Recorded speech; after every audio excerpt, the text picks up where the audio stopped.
Let me ask you something. What if the reason you're losing money in the market has absolutely nothing to do with your strategy? Not your entry, not your indicators, not the chart pattern you've been studying for 6 months, not even the market itself. What if the real problem, the one nobody in the trading space wants to say out loud, is that you're trying to win a game you haven't finished losing yet? Write in the comments where you're watching from and what time it is. I genuinely want to know who's on the other side of the screen. And if this video hits different, subscribe and like. It costs you nothing, and it helps more than you think. That probably stung a little. Good. Stay with me. Because what I'm about to walk you through isn't a strategy. It's not a secret edge. It's not something you'll find in a course or a book or a Discord server with a paid tier. It's something that only happens on the other side of pain. And the unsettling part is, most people quit right before they reach it. There are 3 stages every serious trader passes through, and the frightening thing isn't that they're hard. It's that most people don't even know which stage they're in. They're fighting the wrong battle, at the wrong time, with the wrong expectations, and then they call trading a scam when they lose. So let's actually talk about what's really happening. Before we go deeper, if you're new here and you like conversations that treat you like an adult, hit subscribe. No hype, no 10 steps to financial freedom. Just honest breakdowns of how money and psychology actually work together. All right, let's get into it. Here's what most people believe when they start trading. They believe it's a knowledge problem.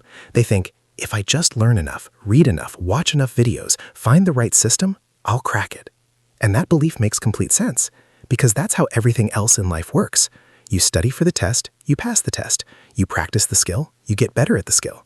The world rewards preparation, so why wouldn't trading? The problem is that trading doesn't care about your preparation, not in the way you think it does. And the cruelest part of this whole journey is that the market will actually confirm your belief at first. You'll make some trades, a few of them will work, maybe several in a row, and something will click in your brain, this quiet, intoxicating little voice that says, I'm good at this. That voice is the most dangerous thing that will ever happen to you as a trader. Because it's not real, it's not skill. What you're feeling is pattern matching on a very small sample size in a system that is specifically designed to reward you just enough to keep you engaged right before it takes everything back. The market doesn't care that you worked hard. It doesn't care that you did your research. It doesn't grade on effort. And the sooner you stop treating it like a system that rewards preparation the way school did, the sooner you actually have a chance. But here's the thing I want you to understand before we go any further. None of this is your fault. This isn't about intelligence. This isn't about discipline in the traditional sense. Some of the smartest, most driven people I've ever heard about in this space have walked straight into this trap, because the trap isn't designed to catch dumb people. It's designed to catch confident ones. Okay, so let's actually walk through this. Stage 1 is what I call the murder of certainty. When you start out, you feel sharp, you're learning fast, you've got your setup, you've got your rules, and then you make some money. Not a lot maybe, but enough to feel like you've figured something out that other people haven't. And that feeling, that I see what others don't feeling, that's where the damage starts. Because that first wave of success doesn't build your skill, it builds your ego. And those are 2 completely different things that feel identical from the inside. Then the market shifts, or you hold a trade too long, or you double down on a position because you were sure, and suddenly the losses come. Not just financially, emotionally. You start questioning everything, the system, the market, yourself. And what's interesting is that most people interpret this as a failure of strategy. They start switching approaches, they buy a new course, they find a new mentor, they rebuild the same house in a slightly different location. What they don't realize is that the loss wasn't a strategy problem, it was a reckoning. The market was doing something very specific. It was showing you that certainty is expensive, that being right sometimes isn't the same as having an edge, that the confidence you felt wasn't earned yet, it was borrowed. The people who make it through stage 1 are the ones who can sit with that, who can look at a string of losses and say, something in me needs to change, rather than something in the system needs to change. That's genuinely hard, because losing money stings, but losing your self-image, losing the identity of I'm the kind of person who figures things out, that stings in a completely different way. Most people quit here, not because of the money, because of the ego. Stage 2 is the most miserable phase, and it's the one nobody talks about, because it's boring. You've been humbled. You've accepted that you don't know as much as you thought. You've done more work, more studying, more backtesting, and now something strange happens. You actually start to see the market more clearly. You recognize setups, you understand context, you can see when something looks like an opportunity. And then you learn the most counterintuitive lesson in all of trading. Most of the opportunities you see, you're not supposed to take. Let that land for a second. You've spent all this time learning to spot opportunities, and now the skill you actually need is learning to ignore most of them.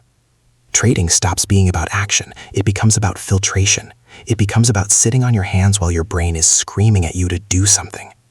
Because the amateur mind equates movement with progress. If you're not in a trade, you're not working. If you're not working, you're falling behind. That feeling is almost impossible to shake. But the professional mind, the one that actually survives long enough to make real money, understands that the money isn't in the trades you take. It's in the trades you don't take. Think about that. You could have a strategy with a 70% win rate, but if you're taking every setup you see instead of waiting for the best ones, you'll still lose. Because you're bleeding on the low-quality trades. You're draining your capital and your mental energy on positions that never had the odds in your favor. You're confusing being busy with being good. Most people blow up in stage 2 not because they don't know enough. They blow up because they can't handle the boredom of waiting. They can't tolerate the discomfort of watching the market move without them.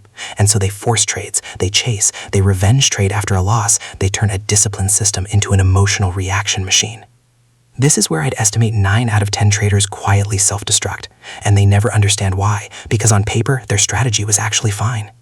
If any of this is resonating with you, and I mean actually resonating, not just intellectually, do me a favor and hit subscribe, because this is the kind of conversation we come back to again and again on this channel. You deserve to hear this stuff more than once. Stage 3 is where the language changes, because by the time you get here, and very few people do, you've stopped trying to beat the market. You've stopped trying to be right. You've stopped approaching every trade like it's a fight you need to win. You start moving with the market instead of against it. That sounds like a cliche, I know, you've probably heard that phrase before, but here's what it actually means in practice. You stop having opinions about what the market should do. You stop holding positions because you need them to work out for your identity to stay intact. You stop arguing with price action. When you're wrong, you exit, not because you're emotionally defeated, because you have no attachment in being right. The decisions in stage 3 don't feel like decisions anymore. They feel like observations. You see something, you act according to your system, you manage the trade without drama, and you move on, win or lose. And here's the strange thing about stage 3. People who reach it often describe money almost as a byproduct, not the goal, the proof that the process is working. The actual work was the transformation. The money is just the receipt. Here's the idea that I think changes everything, and I want you to sit with it. You cannot shortcut these stages. Not with a better book, not with a more expensive course, not with a smarter mentor, not with more capital or more screens or more data. Because these stages aren't about information, they're about identity. The person who enters stage 1 and the person who exits stage 3 are genuinely different people. They think differently about risk. They relate to uncertainty differently. They have a completely different emotional relationship with being wrong. That transformation doesn't happen in a classroom. It happens in the market, in real time, with real money and real psychological pressure. This is the thing nobody in the trading education space wants to say. You have to lose some of this. You have to go through it. The losses aren't obstacles to the education. They are the education. And the people who fail aren't failing because they lack knowledge. They're failing because they don't know what stage they're in. They're applying stage 3 logic in a stage 1 mindset. They think they're being disciplined when they're actually being avoidant. They think they're waiting patiently when they're actually just confused. Knowing what stage you're in changes everything because it changes what the right move actually is. So what do you actually do with this? First, be brutally honest about where you are. If you've had some wins and you feel invincible right now, that's a sign. Slow down. Reduce your size. Take the wins seriously, but don't let them convince you that you've arrived somewhere you haven't. If you're in stage 2, if you recognize yourself in that description of sabotaging through overtrading, forcing setups, revenge trading, the work isn't more strategy. The work is stillness. Literally, sit on your hands more often than feels comfortable. Review the trades you didn't take as carefully as the ones you did. And if you're nowhere near stage 3 yet, that's completely fine. The point isn't to rush there. The point is to stop trying to skip the stages. Stop looking for the course or the system that will let you bypass the experience. It doesn't exist. What you can do is move through the stages more consciously, with less unnecessary damage along the way. Reduce your position size until your emotions quiet down. That alone will save you more money than any strategy upgrade. Keep a trading journal, not of your trades, but of your state of mind before each trade. You will start to see patterns that have nothing to do with the chart and everything to do with what was happening in your head. And take breaks, genuinely. Step away from the screen, because sometimes the best trade is no trade. I want to leave you with this. Most people come to trading looking for money, and that makes sense. That's an honest reason. There's nothing wrong with wanting financial security or freedom or options. But the ones who actually build something lasting, the ones who survive long enough for compounding to mean something, they almost always say the same thing. The trading wasn't really about the money in the end.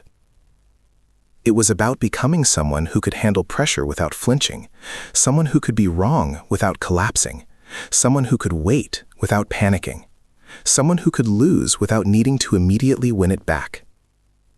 That person, the one the market builds you into if you let it, that person can manage money.